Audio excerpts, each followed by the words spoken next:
channel Ngulik Horor.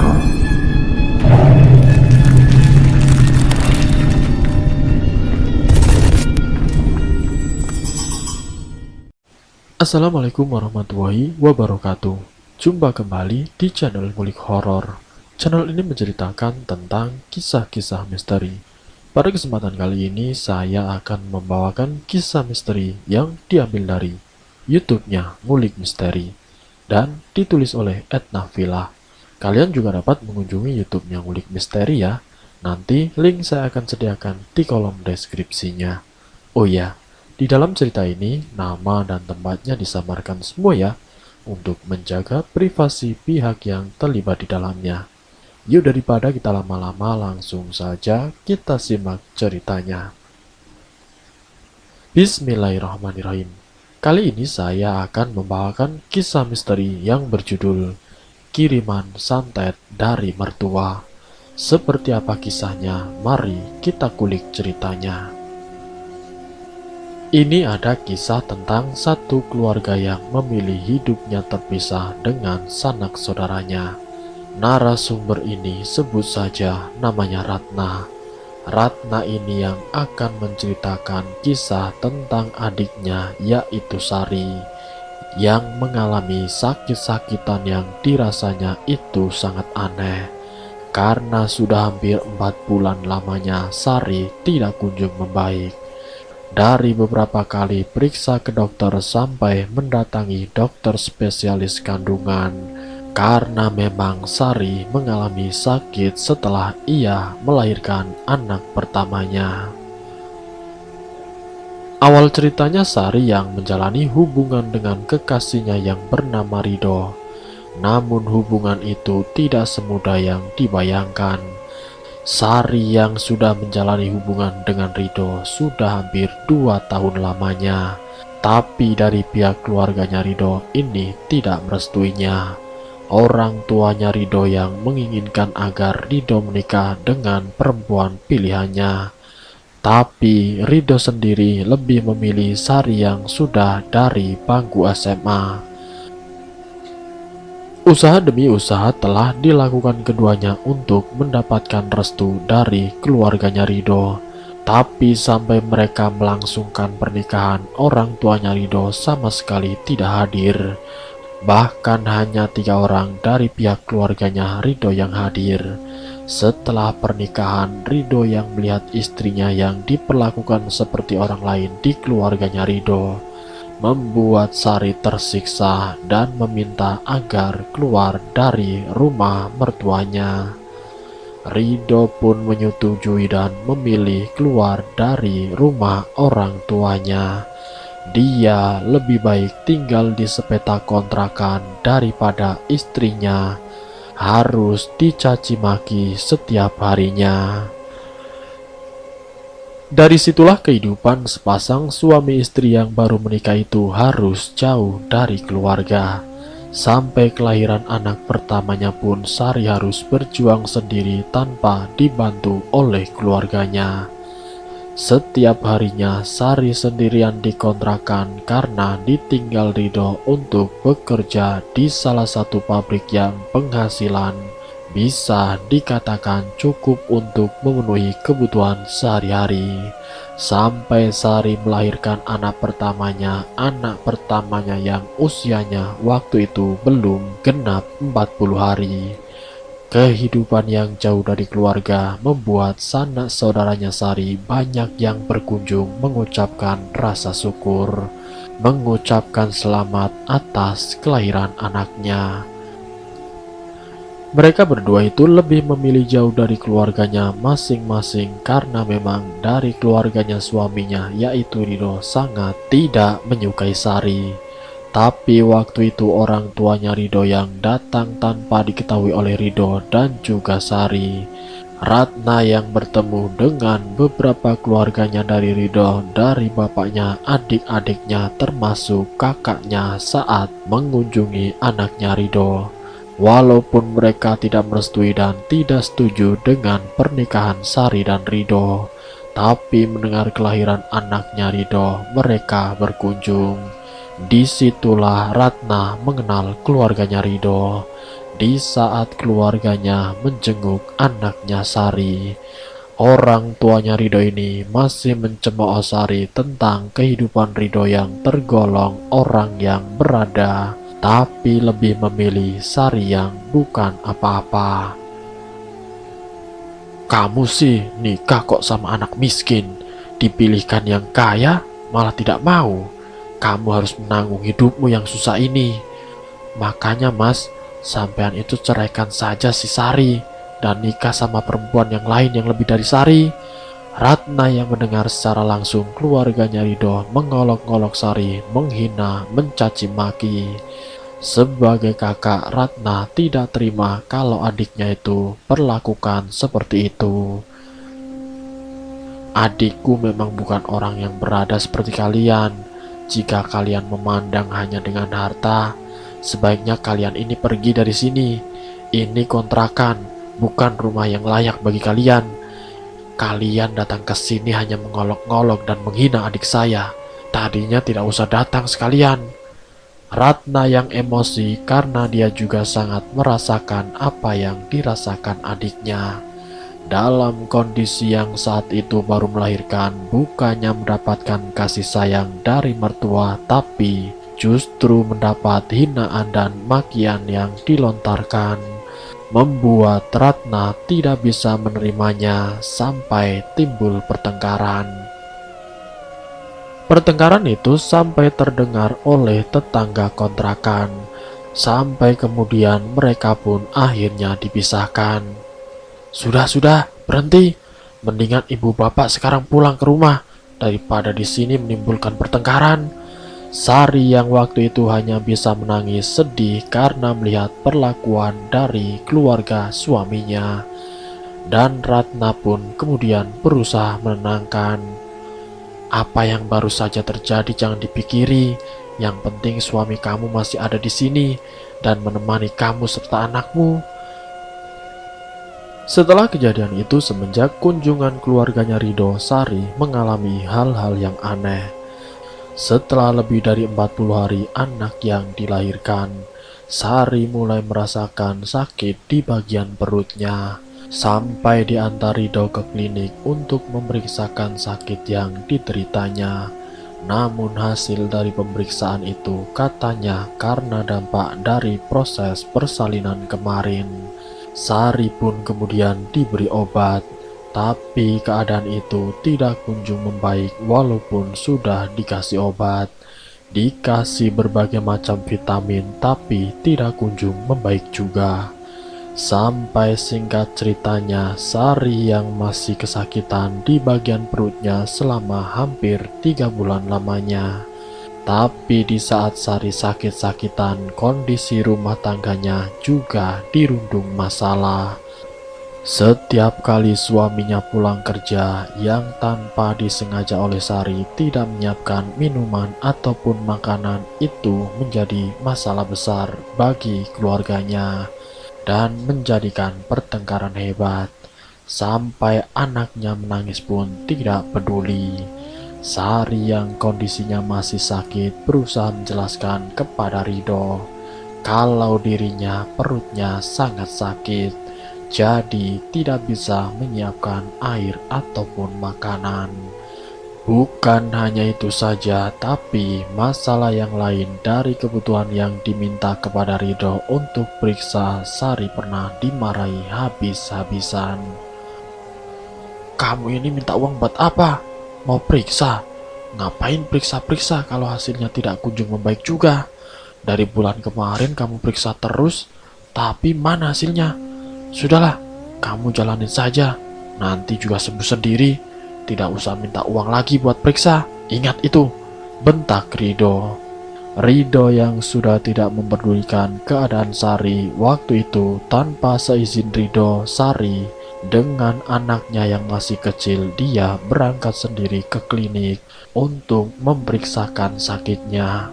Tapi hasilnya sama saja, resep obat dan sebagainya itu sudah diminum, namun hasilnya masih sama. Setiap malamnya perutnya Sari ini seperti ditusuk-tusuk, diremas-remas yang membuat Sari setiap malamnya selalu menangis meringis kesakitan. Sementara Rido hanya memandangi saja, tidak ada respon sama sekali. Bertingkah bodoh amat seakan-akan Sari itu orang lain yang tidak dikenalnya. Tubuh Sari yang kurus, mata yang cekung dan menghitam, dan dalam tidurnya pun selalu gelisah. Sampai singkat ceritanya, kondisi perutnya Sari yang sakitnya semakin menjadi-jadi, dan dirasa sakitnya itu tidak wajar. Ratna sebagai kakak kandungnya Sari yang melihat secara langsung keadaan Sari dan juga keadaan rumah tangganya yang setiap hari bertengkar. Sari juga menceritakan segala keluh kesahnya kepada sang kakak. "Kamu yang sabar ya dek, coba nanti kakak bilang sama suamimu." Ratna yang menunggu Rido pulang sampai jam 5 sore, Rido datang dengan keadaan yang benar-benar tidak diduga oleh Ratna. Dia datang sembari membentak Sari. "Sudah ada makanan belum? Kebiasaan, kamu ini kalau suami pulang itu ya dilayani." Sari yang mendengar bentakan dari suaminya itu sontak saja terkejut. "Astagfirullahaladzim, kamu ini datang langsung marah-marah," jawab Sari. "Kebiasaan kamu, setiap aku pulang tidak pernah menyiapkan minuman ataupun makanan. Mana hormat kamu sama suami?" hardik Rido. "Iya mas, iya, sabar-sabar, sini duduk dulu." "Alah, capek aku sama kamu, jadi istri tidak ada gunanya." Rido pun masih terus membentak Sari. Ratna yang melihat sepasang suami istri itu berseteru semakin yakin kalau ada hal yang janggal yang dialami oleh Sari, apalagi dengan tingkah Rido yang berubah drastis. "Rido, sini kamu. Apa maksudmu memarahi Sari?" kata Ratna. "Sampean lihat sendiri kan mbak, adikmu itu tidak ada hormatnya sama saya sebagai suami," jawab Rido. "Kamu lihat sendiri kan keadaan Sari. Sari sendiri sudah hampir 4 bulan lamanya setelah kelahiran anaknya itu sakit-sakitan. Dia sering menangis sendiri, dan apa kamu menyadarinya?" ujar Ratna menjelaskan. "Saya tahu mbak, Sari sering mengeluh kesakitan seperti ditusuk-tusuk perutnya, dan menurut saya itu wajar. Orang yang baru melahirkan pasti sakit perutnya, dan saya sudah tanya sana-sini, kalau orang yang baru melahirkan pasti perutnya sakit," ucap Rido langsung dipotong oleh Ratna. "Kamu tidak tahu, saya ini sebagai wanita orang yang pernah melahirkan, tapi tidak pernah mengalami apa yang istrimu itu alami. Kamu harusnya peka. Saya melahirkan 2 anak tapi tidak pernah seperti Sari. Sakit perut yang wajar itu hanya beberapa hari, paling lama itu 7 hari atau 8 hari. Tapi tidak bagi istrimu. Sari sudah 3 bulan mengalami sakit perut. Apa kamu tidak menyadari ada kejanggalan terhadap istri kamu?" ujar Ratna menjelaskan. "Sudahlah kak," jawab Rido. "Kamu itu kalau dibilangin ngeyel. Mbak tahu kamu itu bukan orang yang pemarah, bukan orang yang temperamen. Tapi kenapa akhir-akhir ini kamu sudah seperti orang yang kesetanan? Kamu baru pulang kerja langsung marah-marah, memaki-maki Sari. Apa kamu menyadari itu? Tingkahmu itu berubah, Rido." Rido yang termenung mendengar perkataan kakak iparnya ini, dia mulai tersadar merenung apa yang selama ini dilakukan.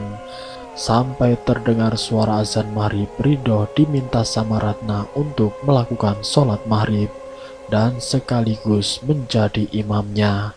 Sari yang waktu itu memang tidak berjamaah. Setelah sholat maghrib dilanjutkan obrolan mereka. "Kalau yang dialami istrimu dan juga masalah keluargamu ini, saya rasa ada yang aneh. Saya mohon sama kamu, saya sebagai kakaknya Sari, sebagai kakak ipar kamu harus bisa mengatasi masalah ini. Saya harap kamu datang ke orang pintar, agar kamu bisa tahu apa yang sebenarnya kalian alami. Ridho yang mendapatkan saran tersebut, dia langsung bergegas mengundang seorang praktisi yang sekaligus seorang ustadz untuk diajak ke kontrakan. Singkat ceritanya, Pak Ustadz pun mendatangi kontrakan Ridho sekitar jam setengah 9 malam. Saat masuk ke dalam kontrakan, Pak Ustadz langsung mengatakan, "Mohon maaf semuanya, saya masuk ke kontrakan ini merasa ada yang aneh. Bukannya saya sok tahu, tapi kontrakan ini benar-benar tidak seperti kontrakan pada umumnya. Ini ada sesuatu yang aneh. Sebentar, saya izin keluar dulu. Ini ada sesuatu di depan kontrakan," ujar Pak Ustadz. Kontrakan yang sangat sederhana, di depannya ini masih ada tanah termasuk tanaman pot bunga yang dimiliki oleh salah satu pemilik kontrakan di sebelahnya. Lalu kemudian Pak Ustadz keluar dan mengarah ke halaman kontrakan dan terdapat galian tanah. Setelah galian itu dibongkar oleh Pak Ustadz menemukan sebuah benda yang terbungkus kain kafan. Astagfirullahaladzim, apa ini?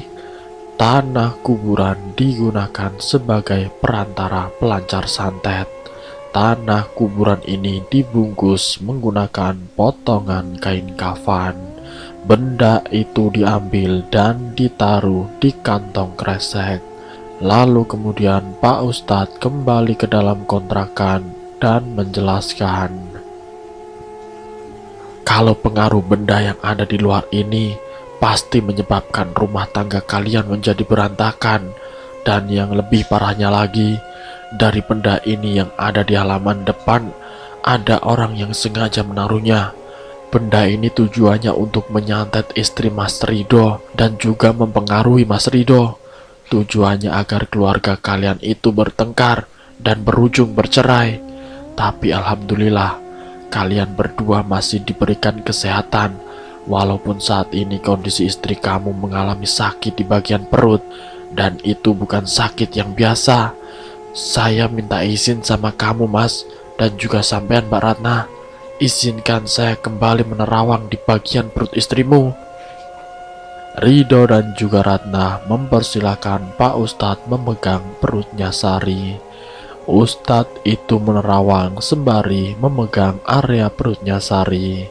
Namun tiba-tiba perutnya Sari ini kian membesar dan keras. "Aduh, sakit sekali. Tolong, sakit sekali. Perut saya seperti ditusuk-tusuk." Erangan demi erangan dilontarkan oleh Sari. Sementara Pak Ustadz membaca doa dengan kusuk. Sari yang terus kesakitan, tubuhnya memberontak dan kejang-kejang. Kurang lebih setengah jam proses terapi yang dilakukan sampai Sari jatuh pingsan. Setelah 1 jam lamanya, Sari yang tersadar dari pingsannya merasa normal kembali, dan perutnya pun kembali seperti semula. Sari yang keadaan mulai membaik dan Ridho menanyakan tentang benda yang berada di dalam kantung kresek tersebut. "Siapa yang sebenarnya sudah mengirim benda itu, Pak?" tanya Ridho penasaran. "Dari penerawangan saya itu masih ada kaitannya dengan kamu, Ridho. Mungkin saja dari keluarga kamu, karena yang saya lihat dari benda yang ada di dalam kubur di depan rumah itu masih ada garis keturunannya kamu, Ridho," jawab Pak Ustadz. "Yang benar, Pak Ustadz?" tanya Ridho antusias. "Iya, Ridho, hasil komunikasi saya lewat batin kalau itu adalah ulah dari keluarganya Ridho," jawab Pak Ustadz menjelaskan. "Tuh kan benar, semua itu ulah keluarga kamu, Ridho," ucap Ratna yang memotong pembicaraan Pak Ustadz. "Karena sebelum Sari melahirkan, dia itu tidak pernah mengalami hal seperti ini. Tapi semenjak kedatangan keluarganya Ridho, waktu saya berkunjung untuk mengucapkan selamat atas kelahiran anak pertamanya, di situ memang ada pertengkaran hebat dan itu pun sempat ditengahi oleh warga sekitar. Saya tidak tahu kalau ternyata setelah pertengkaran itu, sakit yang dialami adik saya itu ternyata ulah dari keluarganya Ridho, yang tujuannya seperti yang dijelaskan oleh Pak Ustadz tadi, ingin membuat keluarga adik saya berantakan dan berujung perceraian. Ujar Ratna menjelaskan.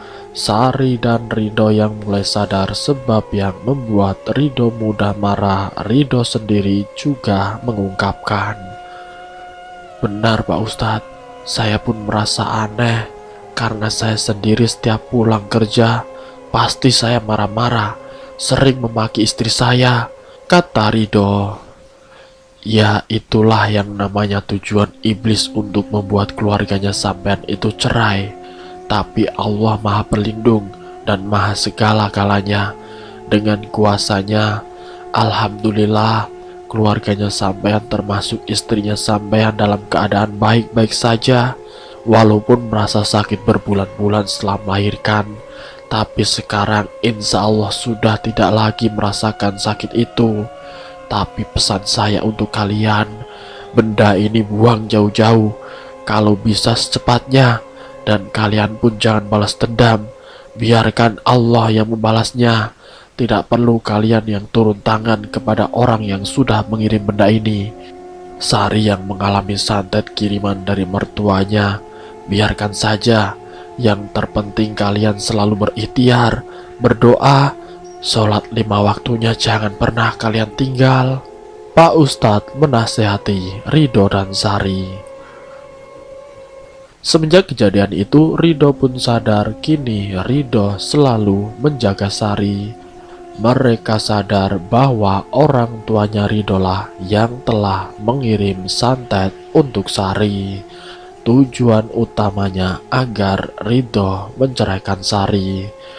Namun karena keyakinan Ridho dan Sari, kini Ridho dan Sari masih tetap bersatu. Dan selesai. Semoga dari kisah ini kita dapat mengambil hikmah dan pelajarannya.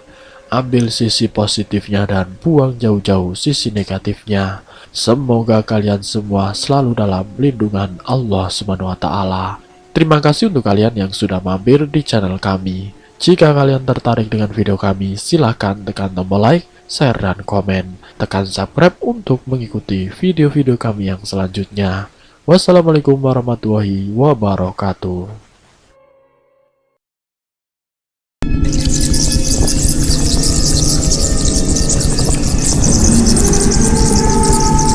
Selamat datang di channel